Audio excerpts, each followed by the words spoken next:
Hello, everyone. I'm Blair Giffen with the Journal of Linguistic Anthropology, and this is our first round of interviews for covering the Cross Journal Symposium on listening practices. And so I'm here with two contributors of the collaboration. So if you would both please introduce yourselves and give us a brief bio, who you are, and what research you enjoy doing. I can start. I'm Annette D'Onofrio. I'm an associate professor of linguistics at Northwestern University. And I like doing sociolinguistics broadly construed. I have a lot of work that focuses on perception, which is kind of the focus of this um, cross-journal collaboration, which I'm really excited about. In particular, I'm a sociophonetician, so I do a lot of work that involves acoustics and kind of perception of sound. But I also have work in production. So at Northwestern, I lead the Chicagoland Language Project, which is a dialectology project where we're doing oral history and sociolinguistic interviews throughout the city of Chicago, and hopefully in the future, the suburbs and the broader area. Yeah, so I'm excited to chat more. Awesome. Thank you so Hi. Yeah, I'm Diego Arispe-Bazán. I'm an assistant professor of anthropology, also at Northwestern. I was a fan of Annette's work before I started, and still am. My work, I'm a linguistic anthropologist, and my work is I'm wrapping up the manuscript for my book, which is I like to call it an ethnography of coloniality, and the way that I go about it is by looking at um, how coloniality is reproduced in everyday interactions, including all the way down to the level of grammar. So there's a chapter on poetics, there's a chapter actually on sociophonetics, and there's a chapter on perception and qualia. So yeah, I think that's how I ended up as one of the commentary writers. Is I presented that the work that's going to go into that chapter a year ago, um, and yeah, I got some positive feedback. So I'm also excited to keep the conversation going.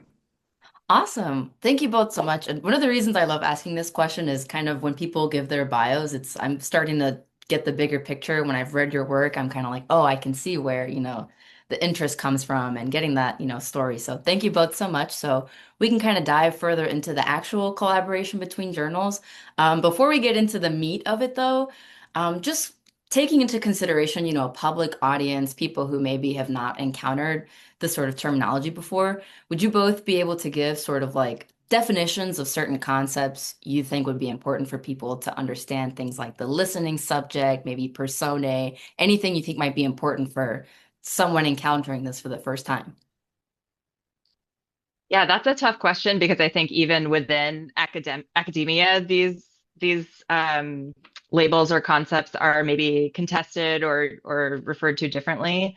But I use the construct of persona a lot in my work, and the important thing I like to clarify is that for me, at least the way I use it, this is kind of a social construct. It's an ideological construct. It's a way that people present themselves that's necessarily including aspects of their style, both linguistic style, so the way they speak, kind of how they put discourses together, things like that, and things outside of what we typically think of as language. So how someone comports themselves, how they dress, um, the kind of activities they participate in, et cetera.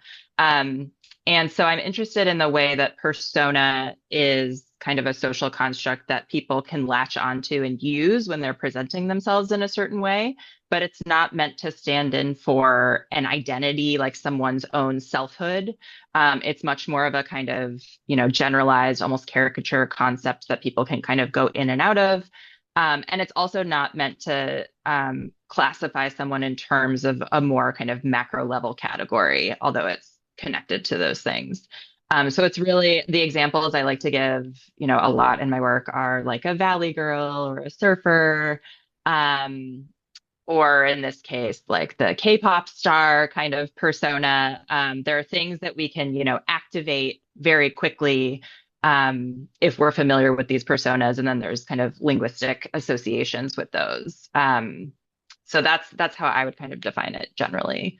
And I think in Um, your work too, what's exciting is that you use that to talk about perception, right? So it's not just about what people embody, but people use those same personae, sort of stock characters. Some people call them characterological figures, with a mouthful.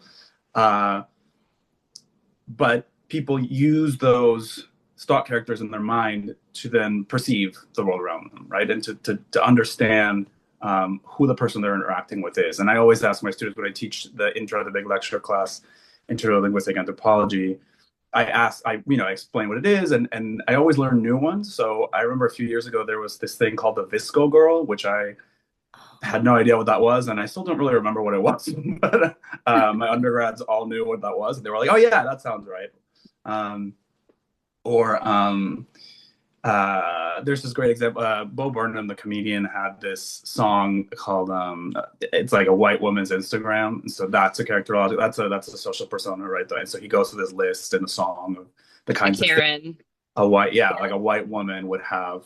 So it's not, as you're saying, about all white women doing this or all women who are white doing this thing, but these are the kinds of uh, indexes that would help us place somebody in the social world, right? So that's how I try to explain social persona too. Is this is the kind of person that that you sound like right now, or that you look like right now. It doesn't mean that you are always going to be that, right? Which again gets deeper into my book when I talk about colonization and colonizers, right?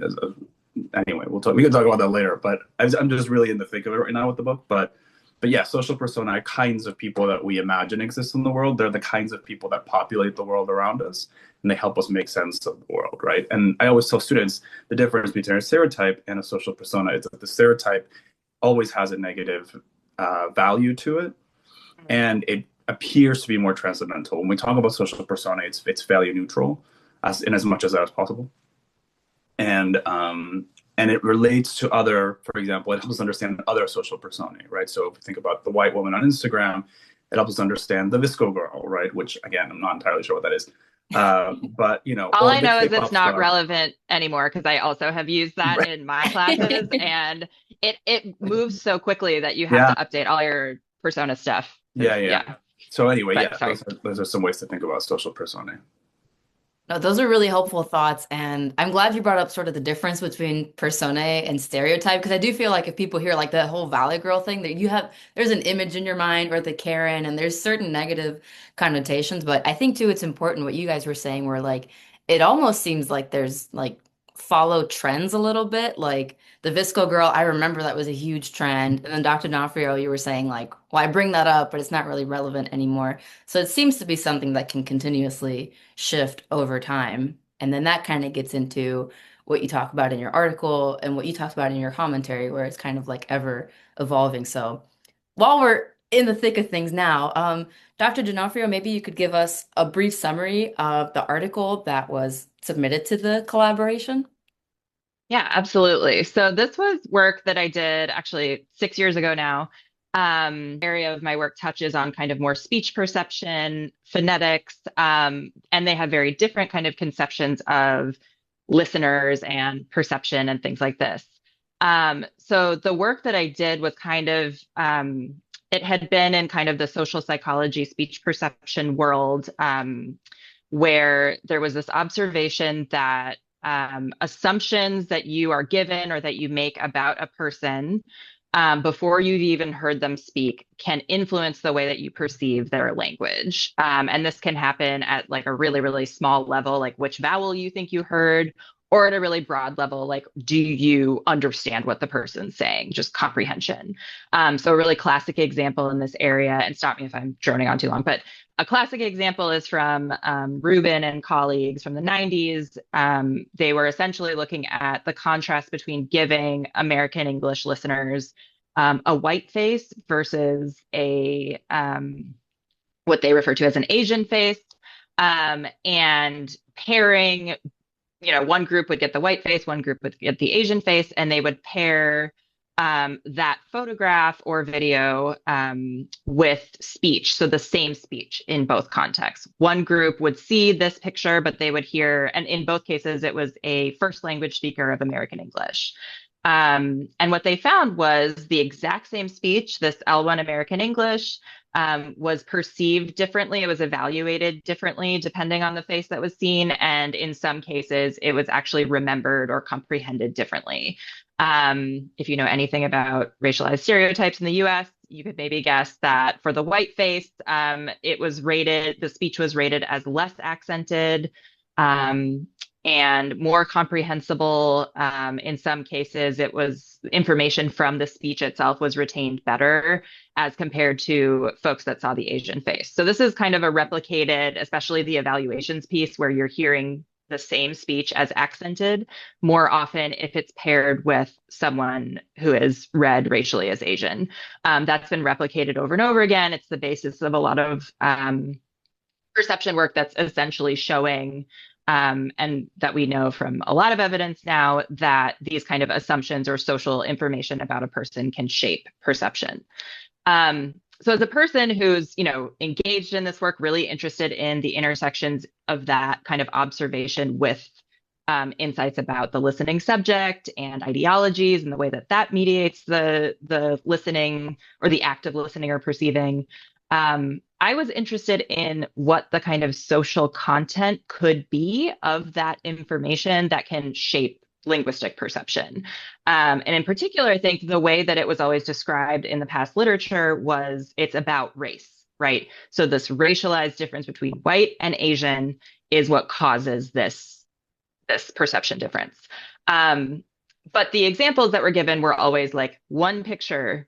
Often in the work itself, the pictures weren't given. When they were given, it's just from what we know about social perception and ideologies, right? We're not just kind of like looking at a person and saying, white person, period. Asian person, period, right? There's a lot more ideological information that goes with that, like Diego described about, the white woman on Instagram. That's not just white, right? Like it's a specific enactment of this intersection of race and gender. And so I just wanted to see if, taking that a little bit more seriously in the perception work could make a difference in the way that perceptions unfolded. So the way I decided to test that was to look at a well-known kind of Korean pop star. I used two different images of the same exact person who is racialized as Asian in both kind of images and kind of norming studies. But in one image, he's presenting, and in the paper, I don't describe this specifically, but he's more of his kind of K-pop persona. He has kind of like spiky hair and he's wearing like more of a formal outfit. If you know, you know, If you know, you know. Yeah. And like nowadays, people will be like, oh, that's obviously XYZ person. I don't want to say, but yeah, he's well known. At the time, no one in my studies recognized him. So, but in this other picture, he's wearing like a flannel shirt. He has a close cropped haircut. He has a smile with where his teeth are showing. Like there are clearly these kind of indexical links to a different type of persona. And in norming, he was rated as more likely to be American, less likely to be foreign, right? So I did a similar kind of study where I presented people with these pictures, and then I also included a picture of a white guy who was, normed for other traits to be similar to this person. And I basically had people listen to some speech, and I tested both L1, first language American English, and Korean accented English. And I asked them to recall words from the passage. So it's a basic memory kind of task that we can use to say, how well were people paying attention to this speech when they were listening to it? And what I found was that there were as significant differences between the two different personas from the same person, Korean person, as there were between one of those and the white person. And my conclusion is basically that it's maybe not just about race broadly construed. It can be about our ideological understandings of who people are that are necessarily linked to race and other social categories, but not, a replacement for the kind of category wholesale. And my argument for sociolinguists in particular was that we need to take more seriously these concepts from linguistic anthropology and other, allied fields that show us the ideological reality of how we do listening, how we do social perception. Because if we don't, we're really kind of impoverishing our models of how we understand how cognition and perception in sociolinguistics works. So yeah, that was a lot of word vomit about the study, but that's kind of the crux of it, I think. No, that was a great summary, and it was a really interesting read and kind of seeing the results even be a little unexpected, where you're like, wait a minute, people paid more attention to the one that, the K-pop star looking Yeah, idol. So it seems to be there's not just this general process of like one or the other, but more specific exactly. processes happening based on like semiotic features. So no, thank you for that summary. And then Dr. Arispe-Bazán, you had a wonderful commentary. I love how you connected all of the different articles that were part of the Cross Journal Symposium. So, would you be able to kind of give us an insight as to what your thoughts were, like what you wrote about in your commentary? I just love the way you strung everything together. So, Thanks. So I think what was really exciting was that a lot of the pieces um, from the sociolinguists were, as Annette's saying, responding to some concepts in linguistic anthropology. But the methodology in sociolinguistics is different, and it captures moments of perception really in a really fine-grained manner, which is really exciting because, you know, it's we don't in linguistic anthropology we do ethnography, so we don't replicate. We can't replicate interactions, right? Whereas with the kinds of experiments that you have with the sociolinguistics methods, you really get to zero in on this instance of perception, and you kind of isolate the variables that you want people to focus on, which I think is excellent. So these journal articles together really reinforce to me the something important that Annette just said, which is that um, racial perception it really informs at a profound level how people understand the world around them, the people around them. So we're talking about social personae earlier and how social personae populate the social world. I like to tell students that we imagine the world, right, based on the experiences that we have. But the way that we imagine it is always mediated by, as Annette said, ideology. And social personae are a big part of that. So people in the different articles, right, are all projecting, or I mean, projecting is now that bits and pieces of psychoanalysis and therapy have permeated the popular culture. People say that a lot, and they say it incorrectly, like you're projecting, but that's actually not what anybody's doing. Sort of like people say, like we shouldn't argue semantics, and I'm always like, that's actually not that's syntax anyway. But people use social personae to decode the world around them, right? It's one of the ways in which they absorb what's their experience and then make sense of it. And sometimes that happens very quickly in a given interaction.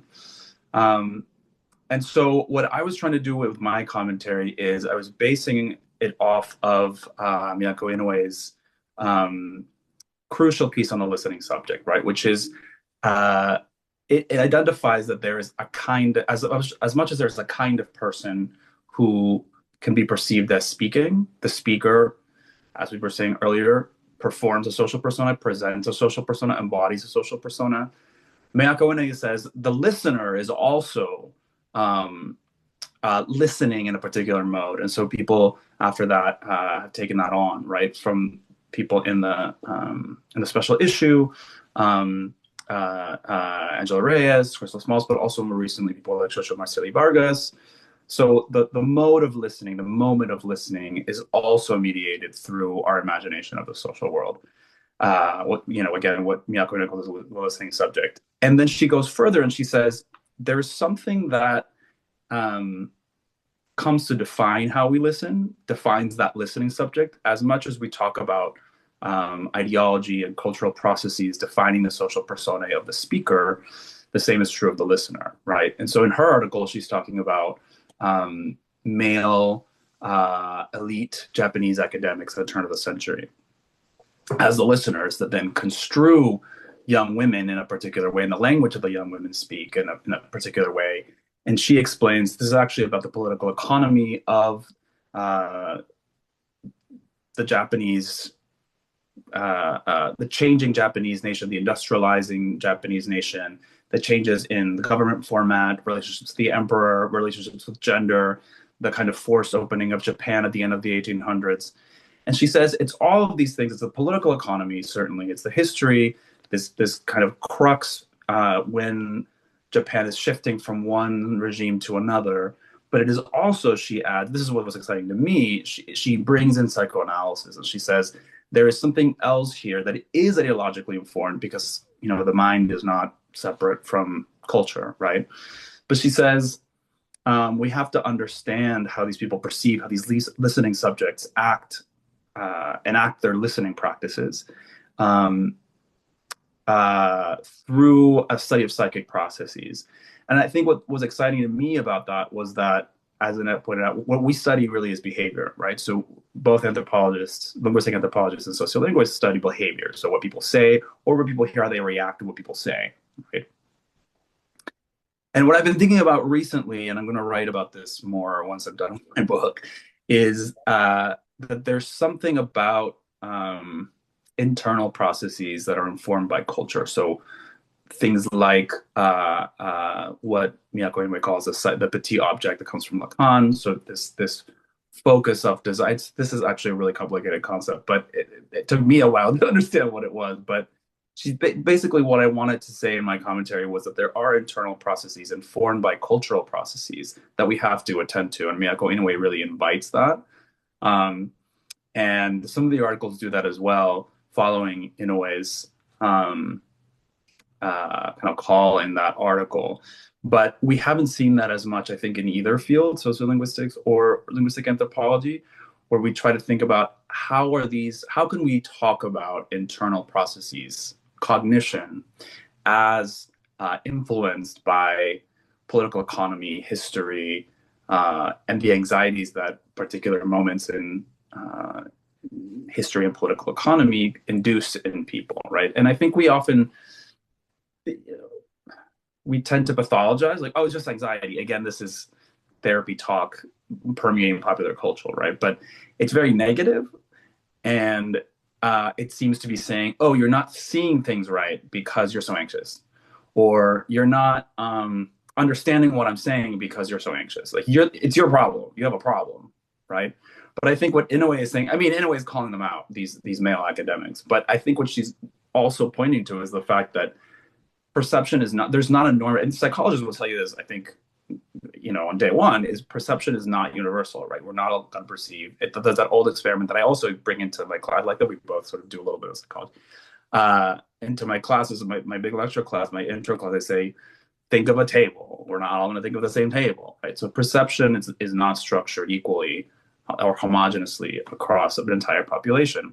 So what I'm trying to think about in the commentary is, how is it that the work both in linguistic anthropology and sociolinguistics really kind of demonstrates that Miyako Inoue's point is correct. And in fact, the listener and their perception is structured by ideological formations. I just want to jump in and say, like, I could gush all day about Diego, like the seriousness with which Diego has always taken this intersection, which has in some ways been tricky to make, I think, because of the differences in our methods and the differences in our field's histories. But I mean, these questions are so exciting. And I think that the opportunities for these conversations exist because people like Diego are, reaching out and saying, like, let's all talk about cognition. Let's all talk about perception. Whereas, the like experimental ethnographic, if it's a divide, I think, this could be like a history of science kind of thing. But I think these intersections are so critical. And from the kind of, as a sociolinguist, but also as a sociolinguist in a particular type of linguistics department that's very cognitive science oriented, I'm exposed all the time to kind of these discussions of mental representations and mechanisms, cognitive mechanisms involved in perception. And so I'm in that world very solidly. And what's often missing for me from that world is these conversations about ideology, these conversations about the cultural filters through which we are perceiving things. And the connections, to me, once you start seeing them, they're really obvious. So like in a lot of my work, I've thought about how our cognitive representations are necessarily informed by our own, sociocultural positioning, sociohistorical context. And yeah, I've geeked out about how the Persian semiotic involves the interpretant, and there's always interpretation, and it's always mediated in order to have a sign. Um, but yeah, I think this particular kind of moment is really ripe for actually kind of doing the work of like, how do we connect things like confirmation bias from social Mhm. psychology, this really well-known process by which we do not, perception is not equal. We don't attend to every piece of information and treat it equally. We're using our pre-existing schemas to pick and choose which things we remember and how we remember them, to notions of ideological erasure, right? And to this kind of, even what you're talking about, the kind of like, how are our anxieties, let's say, or just predispositions socioculturally to worry more, attend more to certain types of people or certain types of processes or certain types of indices. How is that then going to literally form the representations we have in our mind of things like, I mean, vowels, if you really want to get down to it? Yeah, it's just so But exciting. And also, so, yeah, yeah, in one of my chapters, I talk about mood, right? Like, or yes. temperature. And so that also has its own. But I agree with you. And I think the first time I saw Annette speak was at an anthropology conference. So Annette is also someone who thinks intergeneratively. I was really excited when I arrived at Northwestern and she was there. But I've taught your article from the Dialect Project about. She has this wonderful article about the northern cities shift Huh. and what that means in a particular neighborhood in South Chicago. And as Annette just said, it's not just, oh, there's a shift, right? How interesting. But rather, this shift mirrors a whole set of forms of cultural adaptation and change. And I would say anxieties about class and race that are all interacting in this particular neighborhood, which is a very storied neighborhood in Chicago because it's a particular. Anyway, we could go into that later, or I could talk about it forever because I love that article and I've taught it in my intro class. But yeah, and I think as Annette points out, what I think is missing, as I said earlier, is that kind of attention to the internal aspects of cognition in anthropology. There's people who do psychological anthropology, but I think in linguistic anthropology we take a different tact, and that's in that particular subfield. I think we can approach it a little more. But I agree with you that we have to think about the this link between often when we think about cognition, we think about right cognition and wrong cognition, right? You're wrong. It's about objectivity. You're perceiving this thing as wrong. And it's sometimes when it comes, I'm not going to call it psychologists. It's not all psychologists, hashtag not all psychologists. But I do think that, you know, there is this search for how to be a high functioning person, how to be a functional person. And so when you do that, you're more looking for um, normative a normative vocabulary for what you should be doing, how you should be perceiving, how your cognition should be functioning. But I think what we're talking about is inevitably cognition is always um, completely integrated into a larger cultural system, which includes, you know, economic models, gender inequality, uh, notions about history, which is one of the things that I write about. So, and I think that people really don't. I think in westernized cultures and westernized settings, people don't want the non-objective, which is one of the things that I tell my students is this is why people are so obsessed with AI or really large language models, predictive language models. I don't like to say AI because then people think I just really reject the whole notion of it anyway. But they crave objectivity. Oh, this is objective. When in fact all it's doing is summarizing an aggregate of lots of different pieces of bunch of speech events that they're reaggregating right into a summary. It's not objective. And the more that we seek this objectivity, the less we're able to understand that it's subjectivity where we're going to find ways to, I don't know, this is very lofty, but, heal or repair or uh, uh, really be able to understand each other, right? Because we assume that cognitively we're the same or should be the same, but in fact not, and this is true, of course, across cultural settings. But, even in the same country, I always tell folks, someone from people, someone from Saskatchewan is actually very different from a First Nations person in Haida in Canada, right? But they're both in Canada, right? But they're very, very different people, or even in a smaller country, right? Uh, you think about Italy, someone from Milan is very different from someone from Sicily. They're still the same country. So the units that we use to think about culture, for example,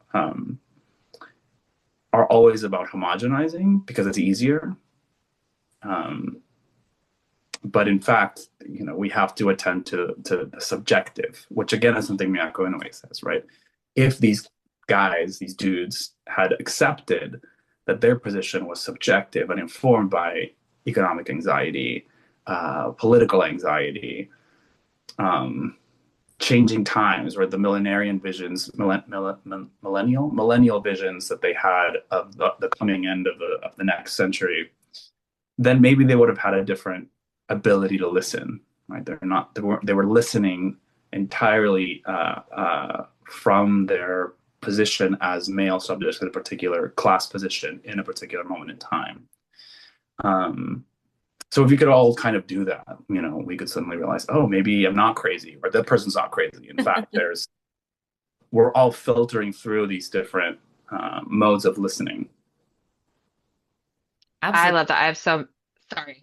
No, no, go ahead. I Please have go ahead. so many thoughts and feelings. I'm with you 100%. Two things that your comments brought up for me. One is I think just in this meta way, I'm with you, as you know, I agree.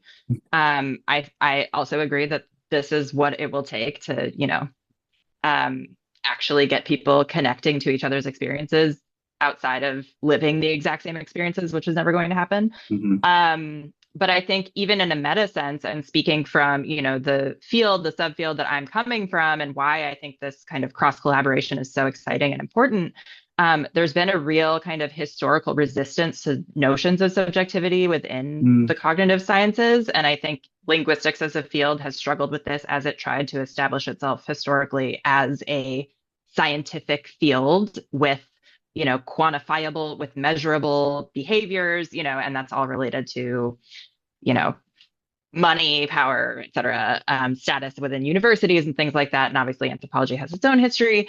But I do think that part of what has made these collaborations not kind of as integrated as they should have been in the past, in my opinion, why we're in some ways like reinventing the wheels in our own silos is because of this kind of resistance to the idea that what we're studying is necessarily subjective and our views as researchers are necessarily subjective, which I think is like a notion that some scholars are very comfortable with. It's part and parcel of what they're doing. I think a lot of people, especially people doing experimental work, struggle with this idea because in some ways our methods are almost derived from the kind of positivist tradition Mm-hmm. of like, we are objectively studying this thing.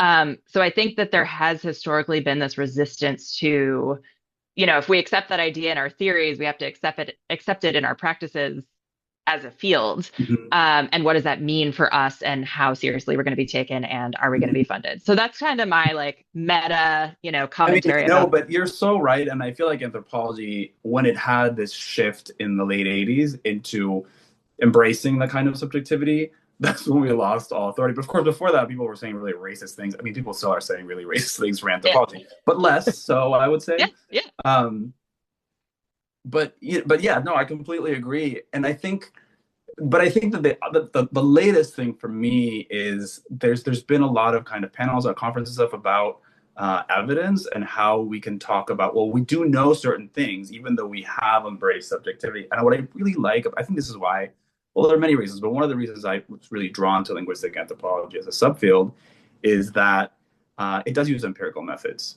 I call myself an empiricist, right? But that doesn't mean that, and I think a lot of anthropologists would, some would not, but I think that there's something very capacious about linguistic anthropology as theory and method, And I take a lot of, I'll take a lot of pride in being able to get the grad students who are not linguistic anthropologists interested in linguistic anthropology when they take the intro grad level, which I've taught twice. Um, because we can say, well, how do we organize the social world, right?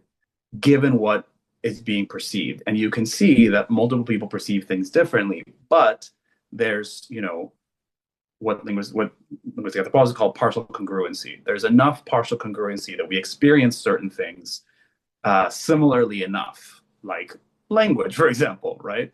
Even if we imagine the table differently, when we say table, we all can refer to a table equally. It gets more difficult when we're talking about, neoliberalism or biopolitics, but the point is that there's enough partial congruency that we can understand each other.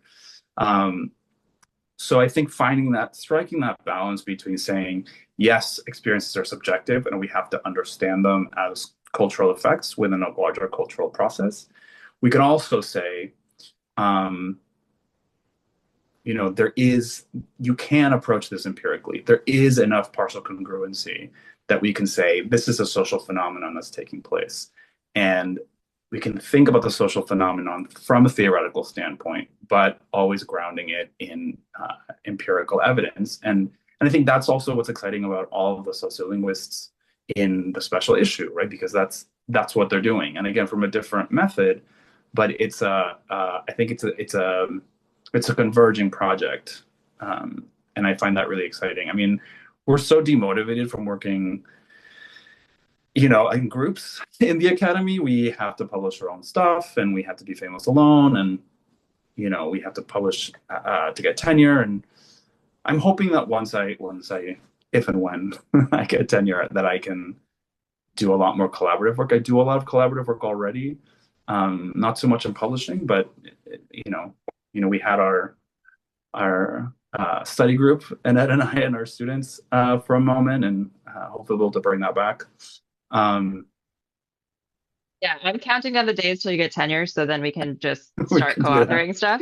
Yeah, I would love that. Because I mean, again, meta conversation about this, but I totally agree that the incentives within the academy, and I would argue more broadly within, I mean, now it's just a mess, but within the structures that fund and support and publicize and reward research, there are certain types of approaches that are incentivized. And speaking of, AI, it's this idea. It doesn't matter if it's actually representative of objectivity, evidence, whatever it might be. If it has the appearance of that and people buy into that, it is, seen as legitimate. And so, yeah, I think at least for sociolinguists, I think we are just starting to find the language to push back against that. I think a lot of us have been on this page, but have struggled to convey the legitimacy of our work when we are doing something kind of different than that tradition. And one last thing I want to sneak in, as you're talking about, normativity and cognitive approaches and looking inward, not inward, but internal processes, and I guess looking inward too. But one area that I think is so exciting and that I'm, following really closely is work that's looking at neurotypicality, neurodiversity, the ways that cognition necessarily, internally is not the same for everyone. We know this, it's obvious, from a kind of sociocultural perspective. But I think like as social models of disability have, risen to prominence even within kind of, or they're starting to kind of be part of the conversation in the social sciences. I think there are really interesting avenues for thinking about, different types of ways of organizing mental representations and structures of ability in a sociocultural context and how we reward certain types of, I mean, frankly, certain anxieties and certain attentional weighting methods and certain ways of structuring our mental models and not others, and how that impacts, what we see as normative and what we see as kind of socially acceptable or not. So yeah, I'm really excited about that kind of avenue of work for this particular question intersection. Yeah, and as you said, I mean, this is also an STS point, right? In the sense that science obviously is that when I think about the work in the special issue, right, it's so much about race and gender, and I think there's always this assumption that we we can only approach those topics from a particular theoretical standpoint. Um, and I think what we're finding through this special issue is that empirical approaches are really important uh, um, to bridge the gap. Sort of, if you think about what Annette was just saying about who is funding or who is reviewing, could I ever get an article on Nature, for example, right? Could you ever get an article in Nature? Probably not. But you know what? One day I will try. TBD. Yeah, no, TBD. one day maybe we could try together. Well, okay, that's Yeah, another. exactly. Okay, but you know, there's this issue where if we think about race from an empirical standpoint, then it immediately goes to some kind of biological argument that's Right. super racist, which a lot of biological anthropologists and geneticists will tell you there's more genetic variation within a perceived race, etc. But what I think what we can try to approach empirically is the social life of these ideological constructs, which includes things like science. And I think people can be really negative about that and say, well, if you say that science is a social construct, for example, then doesn't it open the door for more, bad science that says things like vaccines are bad for you and whatever? And I would say that it's not really the case, right? Because the difficult thing to accept is that we only know what we need, or what we know now. We are in the middle of a process, many processes, right? So it's okay to say this is what we know now, and so you should trust the folks who have devoted their lives to doing this work. Rather than say, well, we are the apex of knowledge in all times and places, and so we're infallible. Because infallibility also makes it so that when there is a problem or a new discovery, it's like, oh, you were all wrong. At all, yeah. Yeah, it all falls apart. It all collapses. And I think again that's part of this question of objectivity, right? So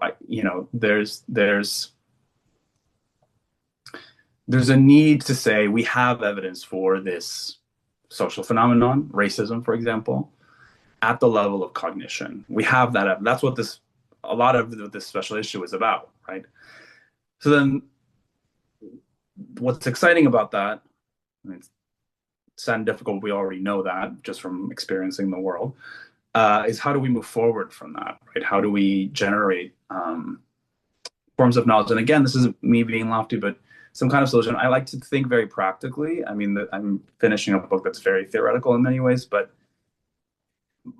I think everything that I think about after this is going to have a grounding in, well, what do we do with this? What are the consequences of this for everyday life? And I think there's some of that in that we can do that with almost any good piece of scholarship, right? And I think this special issue really is poised to help us think about these approaches. How do we ground? We know that these things we can study them empirically. We know we have empirical evidence for race being a mental construct that impacts cognition, right? And we can think about social theory and psychoanalysis, for example, as one example. I mean, I say this at the end of my commentary, but I'm not saying psychoanalysis is the only way to study internal states that shape cognition, but it's one of them, right? So we can find those others and continue to bring our methods together, our empirical methods together, to answer that question of how is it that psychic process A, psychic process B, cultural process A or B, historical trajectory, et cetera, how do those impact cognition? Yeah, and I think, I've been a lot this past year about political economy. We have to bring that back as a method, right? Not only economics as abstracted transactions, but where are these transactions happening? In what kind of environment? Social, historical, political, gendered, etc. Because all of those things have an impact on people's material realities. And that has an impact on cognition. If you guys don't mind me jumping in, I was just gonna say, like, I hadn't asked the question because your conversation naturally allowed for it, but I was so interested to hear both of your thoughts on like this intersection between sociolinguistics and linguistic anthropology, not just because of the journal, but like in my personal experience, in my undergraduate, I did cognitive science and linguistics, and then now that I'm in my graduate studies and working for the journal, it's kind of like I've had this own personal curiosity about, oh, well, like certainly these have to overlap somehow. There's got to be some sort of shared drive that within these fields. And I think that it's probably my first experience because I'm in my first year, but with this collaboration for me, I was like, oh, this is awesome. This is a great conversation.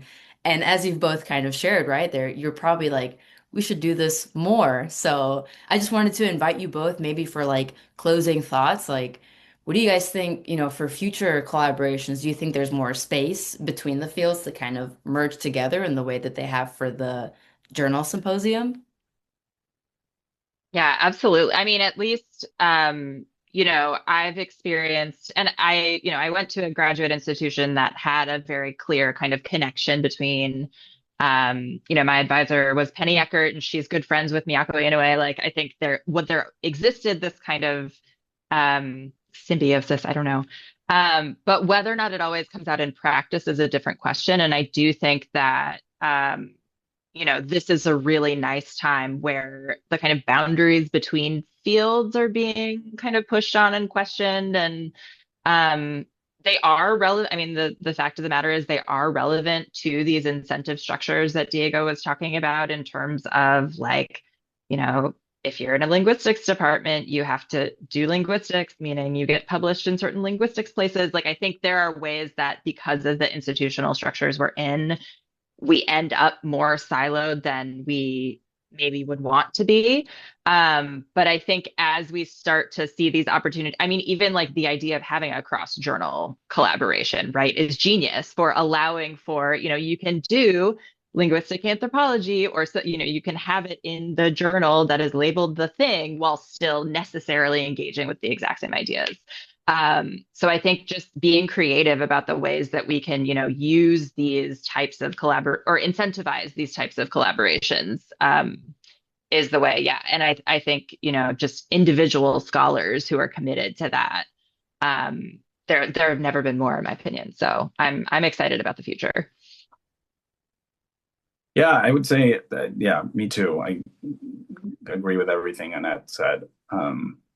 Yeah, I mean, and again, the 10-year hurdle is it's a particular kind of deadline, but I think after that, I imagine you can kind of design your own path. And um, I do think that there has to be a way for us all to um,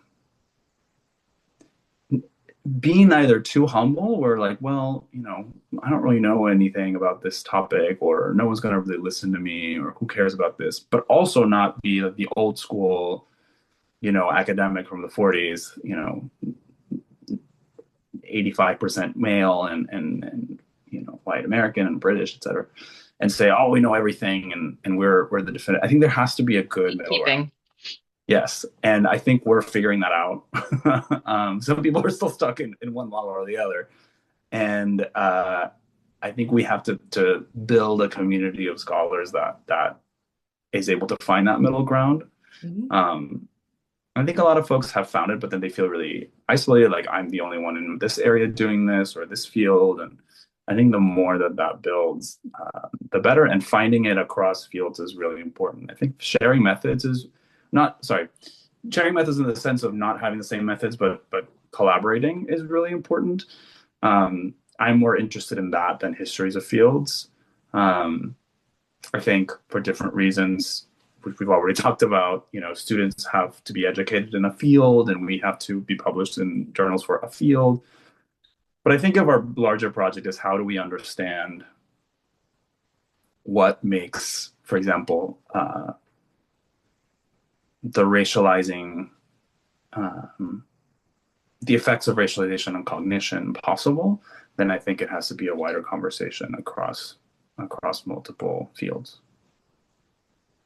Absolutely. Well, that was a great way to kind of wrap everything up. So thank you both so much for agreeing to take part in this. I think this was a great first collaboration. And before we officially end anything, if anybody's watching this and they're like, I want to know more, I want to like reach out and talk, is there like an email anybody could reach out to either or possibly both of you at for any questions? D'Onofrio at northwestern.edu. You can, I don't know, Google my name and find my website. I don't know the URL off the top of my head. But yeah, I mean, these topics are so exciting to me. And to Diego's point, like I'm only a couple years post tenure, but I do find that um, there is freedom in that. And there's also this kind of way that we can think about pushing on or changing the incentive structure to allow for these types of collaborations. But none of this would be possible without cross-disciplinary collaboration, in my opinion. So yeah, I'm always happy to talk more about that. Awesome. Thank Yeah, you. yeah. And same with my email is my name dot my last name, the whole thing with the dash at northwestern.edu. Awesome. Well, thank you both so much. You. Thank you.